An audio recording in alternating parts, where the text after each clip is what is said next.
धाकड़ खबर बेखौफसुमा बेबाक अंदाज। धाकड़ खबर में आपका स्वागत है। मैं आपके साथ हूं अकरम रईस खान। आज है 26 नवंबर। आज का दिन कई मायनों में महत्वपूर्ण है। एक महत्वपूर्ण इसलिए है क्योंकि आज के दिन दिल्ली कूच कर रहे हैं पंजाब और हरियाणा के किसान, जिनको रोकने की पूरी तैयारी कर चुकी है हरियाणा की सरकार हरियाणा की सीमाओं पर। लेकिन उन्होंने भी ऐलान कर दिया कि जहां रोका जाएगा वहीं पे हम लोग बैठ जाएंगे और वहीं पर धरना प्रदर्शन शुरू हो जाएगा। लेकिन उससे भी ज्यादा महत्वपूर्ण आज का दिन इसलिए है क्योंकि आज का दिन कहलाता है संविधान दिवस। आज के दिन 1949 में संविधान को संसद को सौंपा गया था और संसद ने उसको अडॉप्ट किया गया था। और उसके बाद 26 जनवरी 1950 को संविधान को लागू कर दिया गया था। तो आज पूरे दिन आप बहुत सारे प्रोग्राम देखेंगे, पर मुझे लगा कि जो दिन संविधान दिवस का है उस दिन संवैधानिक अधिकारों का हनन कर रही उत्तर प्रदेश की या यूं कहें भाजपा की जो सरकारें हैं उनके बारे में बात होनी चाहिए। वो लोग आजकल लव जिहाद को लेकर एक कानून बना रहे हैं, कहीं अध्यादेश लागू किया जा रहा है और कहीं विधानसभा में कानून लाने की बात की जा रही है। तो कहा जा रहा है कि अब शादी नहीं कर पाएंगे। ये एक तरीके का ऐसा हथौड़ा चलाने की कोशिश की जा रही है दो लड़का लड़की की शादियों पे। अभी तक तो समाज विरोध करता था, लेकिन पहली बार देखने में आ रहा है कि स्टेट यानी कि राज्य विरोध करने पर खड़ा हो गया है। इन सब के आसपास अपनी बातचीत को रखने की कोशिश करेंगे। हमारे साथ स्काइप के जरिए महाराष्ट्र से जुड़ रहे हैं पूर्व जस्टिस बीजी कौलसे पाटिल जी। बहुत शुक्रिया सर, कैसे हैं आप? Thank you. अच्छा हुआ। संविधान दिवस की हार्दिक शुभकामनाएं। Thank you. क्या कर रहे हैं? आज का दिन कैसा बिजी रहेगा? आज का दिन तो पूरा बहुत बहुत बिजी है। संविधान पे स्काइप पे दिन भर भाषण कर रहा हूँ। कल भी दिन भर भाषण है जी। और मैं लोगों को बोल रहा हूँ कि जी शायद संविधान दिन मनाने का मौका शेप आखिरी मौका है। जी। हमारा संविधान जमींदोस्त हो गया है, उसकी धज्जियां उड़ाई गई है और हम लोग सोए हुए हैं। तो संविधान मनाने के दिन अभी खत्म होते आए हैं। 4-2 साल यदि हम ऐसे रहे, स्पेशली देखो अभी किसानों का आंदोलन चल रहा है जी। जो भी अनाज खाता है जी जो भी अनाज खाता है उसका किसान और किसानी से संबंध है। जी। तो किसानों ने सिर्फ आंदोलन करना, जैसे कि हम सीए एनआरसी का आंदोलन कर रहे थे, हमारे लाखों भगिनी बहनें रास्ते पर आई थी, तब हमने हमारे अम्बेडकरवादी और सबको ऐलान करके उनको जुड़वाया था आपके साथ जी। अभी आज भी यदि किसान यानी रास्ते पर है तो मुस्लिम उनके साथ पानी लेके खाना लेके जाना चाहिए वहां जी। जब तक हम ऐसी ताकत नहीं दिखाएंगे, ये जहरीली विचारधारा वाली संघी सोच, इसको हम रोक नहीं पाएंगे। बहुत बड़ी बात कह रहे हैं सर कि किसान अगर सड़कों पर उतर रहा है तो उसके समर्थन में मुसलमानों को आना चाहिए और समाज को आना चाहिए, क्योंकि जो आदमी अनाज खाता है उसका सीधे खेती किसानी से ताल्लुक है। बहुत बड़ा आह्वान कर रहे हैं, इस पे आपको ध्यान देना चाहिए। लेकिन मैं बात करना चाहता हूं कि जो ये भाजपा की सरकारें आजकल लव जिहाद पे कानून ला रही है, इस बारे में एक जज के नजरिए से आप क्या कहना चाहेंगे? देखो, ये आप देख सकते हैं क्या, हम सब एक ही स्पेसियस ह्यूमन स्पेसियस है। अफ्रीका की लड़की और अमेरिका का लड़का भी शादी करता है तो बच्चा होने वाला है जी। पहले हमारे 1 लाख साल पहले 6 जातियां थी पृथ्वी पर, अभी सिर्फ हमारी खत्म या हम है जी। तो किसी का बाप ये ऐसे कानून लाके ये शादियां रोक नहीं सकता जी।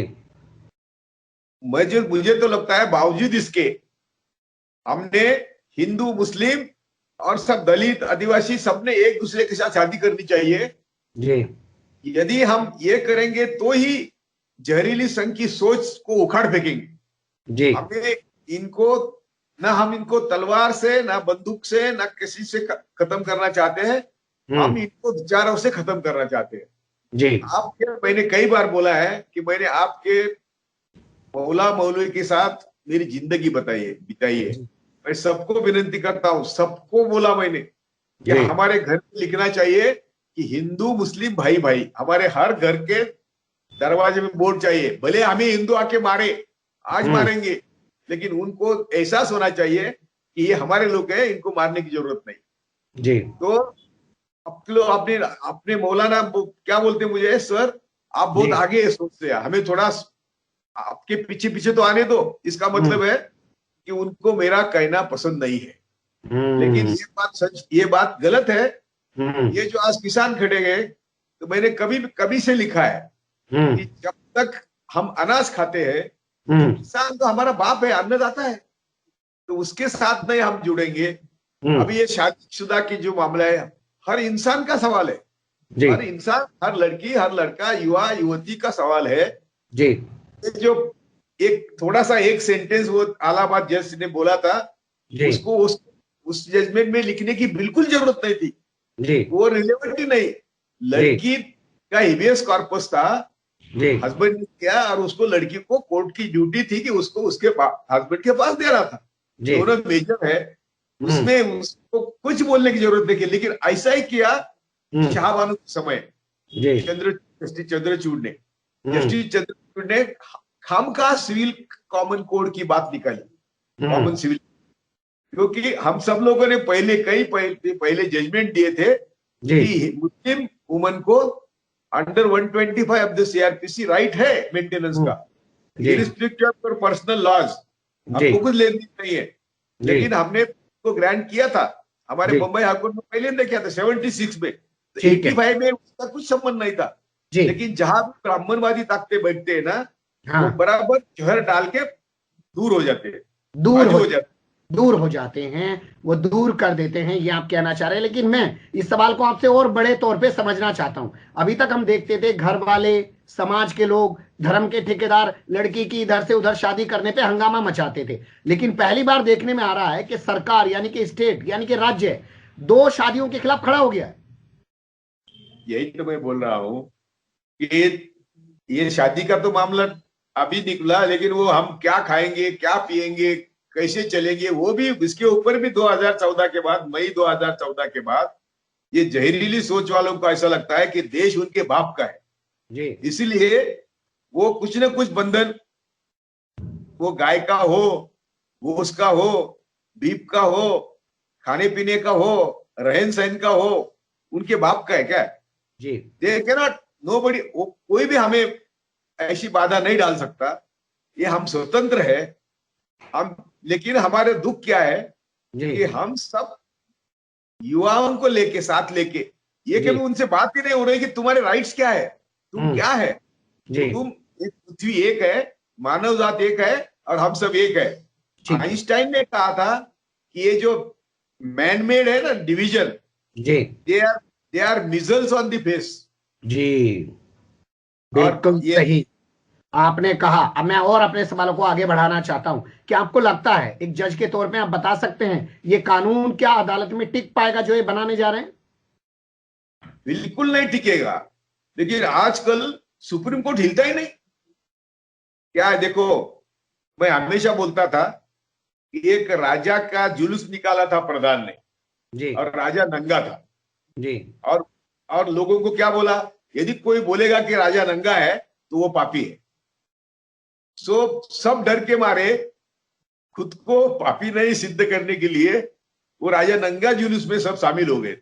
एक बच्चा बोल दिया, यार तुम तो नंगा है। वैसा ये जो सब हमारे संवैधानिक संस्था है, स्पेशली न्याय संस्था के खिलाफ बोलने में सब लोग डरते थे जी।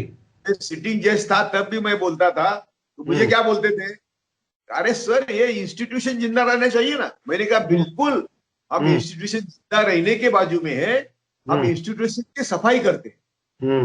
ये जो सब हमाम में नंगे थे ना, ये बाहर नंगे थे, लेकिन कोई बोल नहीं रहा था जी।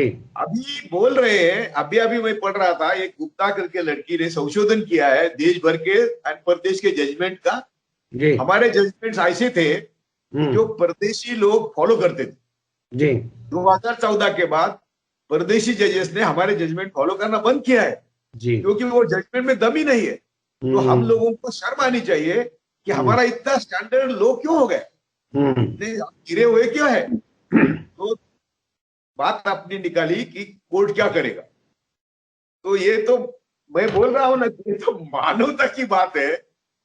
तुम कौन होते हैं हमारी शादी रोकने वाले, और किसी को कानून की जरूरत नहीं, किसी कॉन्स्टिट्यूशन की जरूरत नहीं, इसलिए किसी कोर्ट की जरूरत नहीं। लेकिन यदि ये लव जिहाद जैसा कानून यदि सुप्रीम कोर्ट अप्रूव करता है तो सुप्रीम कोर्ट को कुल्लू भर पानी में डूब मरना चाहिए। ये हो नहीं सकता। आप ऐसा कैसे बोल सकते हैं सुप्रीम कोर्ट के बारे में कि चुल्लू भर पानी में डूब मरे? क्या करेंगे हम, क्या करेंगे आज? आप बोलिए ना। यदि बोला ना, यदि ये कानून सुप्रीम कोर्ट अप्रूव करता है तो दूसरा चारा क्या है?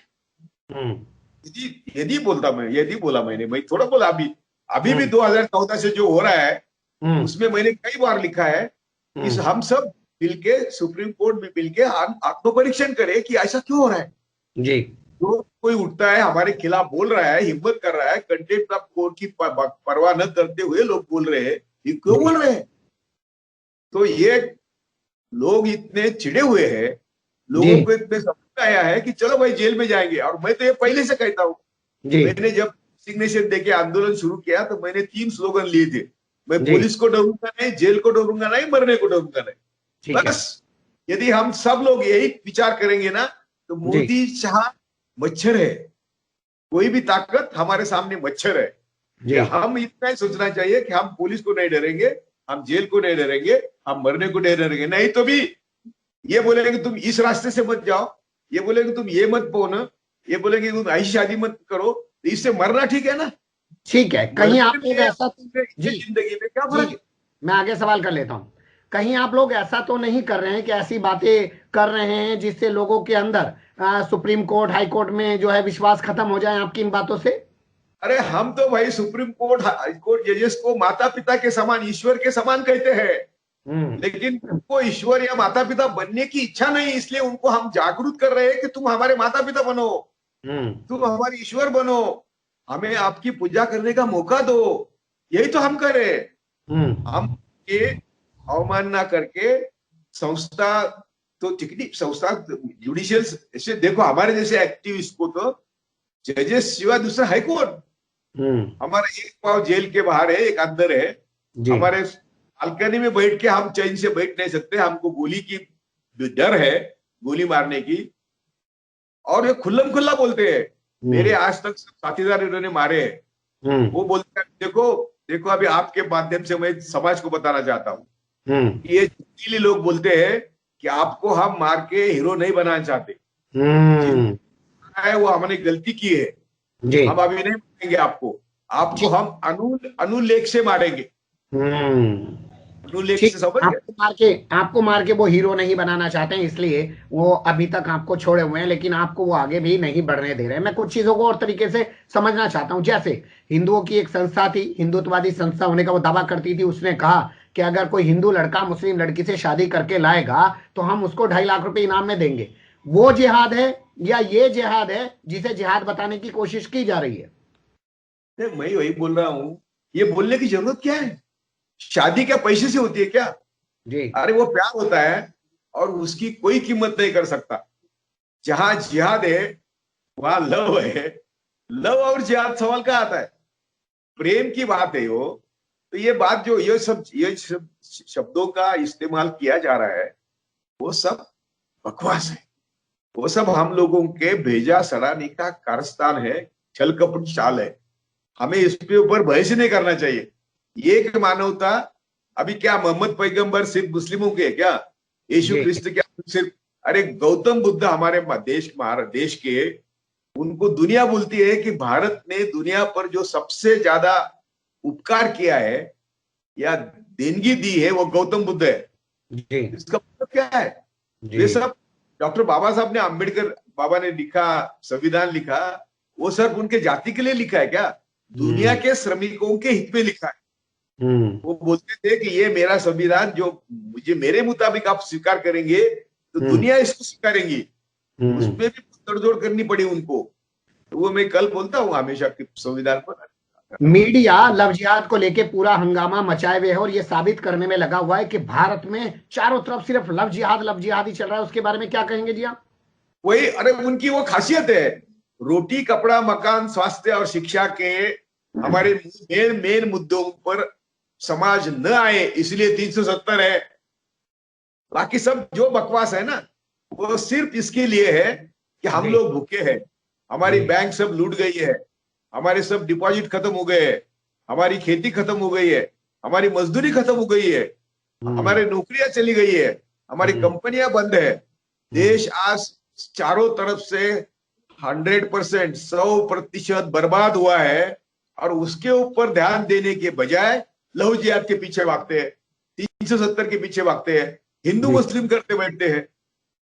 ठीक है, आपकी सारी बातें जायज हैं, मान लेते हैं, लोग इस पे चर्चा भी करते हैं, लिखते भी हैं, बोलते भी हैं, लेकिन जब चुनावी नतीजे आते हैं, चाहे बिहार देख लीजिए, चाहे 12-13 राज्यों में हुए हुए उपचुनाव देख लीजिए, भाजपा जीत के आती है।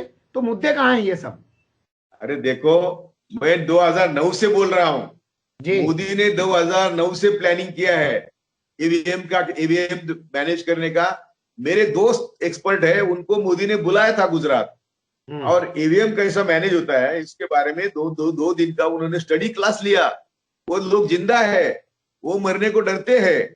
अभी सुजा क्या बोल रहा है, सुजा अमेरिका में जाके क्या बोल रहा है जी, थोड़ा उसका लगता है लोग, अरे जो ऐसा सच बोलता है ना, हमारे लोग जो सच बोलते हैं ना, उनको बकवास कह के छोड़ दिया जाता। ये बकवास नहीं है, जब तक ईवीएम है।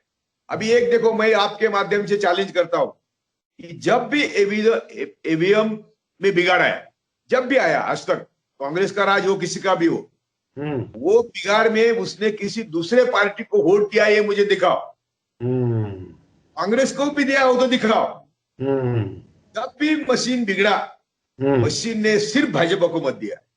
ये हरामजादे क्या बोलते, इनके जैसी जहरीली झूठी जमात नहीं है। मैं कहता हूं कि किसी ने भी, मैं कई दिनों से आह्वान कर रहा हूं 2013 से, यदि मशीन बिगड़ता है तो उसने दूसरे किसी पार्टी को वोट दिया, ये मुझे बताओ। बहुत बड़ी बात आप कह रहे हैं कि 2013 से मैं आह्वान कर रहा हूं कि अगर मशीन बिगड़ती है तो वो किसी और दूसरी पार्टी को वोट क्यों नहीं देती, भाजपा को वोट क्यों देती है? तो कोई आया नहीं सामने, एक बात। दूसरी बात, इनकी तैयारी पहले से चल रही थी ईवीएम मैनेज करने की, इसके भी साक्ष्य। तीसरी बात, सुजा बोल रहा है, सुजा को निगलेक्ट क्यों करेंगे आप? वो क्या बोलेगा, वो क्यों बोल रहा है कि मैं वो पार्टी का सभासद था? तो ये थे जस्टिस बीजी कोलसे पाटिल, जिन्होंने बहुत सारे पहलुओं पर रोशनी डाली और साफ बताया कि असल मुद्दों को दबाने के लिए लव जिहाद का भूत निकाला जा रहा है। लव जिहाद कुछ नहीं है, अफ्रीकन अमेरिकन शादी करते हैं, वहां रोक नहीं है, यहाँ किस तरीके से रोक के लगा सकते हैं। और सुप्रीम कोर्ट में कानून टिकेगा नहीं, लेकिन सुप्रीम कोर्ट को सही तरीके से निर्णय लेना होगा, तब। बने रहेगा धाकड़ खबर के साथ, फिर ऐसे ही किसी सुलगते हुए उलझते मुद्दे लेकर हम आपके सामने होंगे हाजिर। फिलहाल अभी हमें दीजिए इजाजत।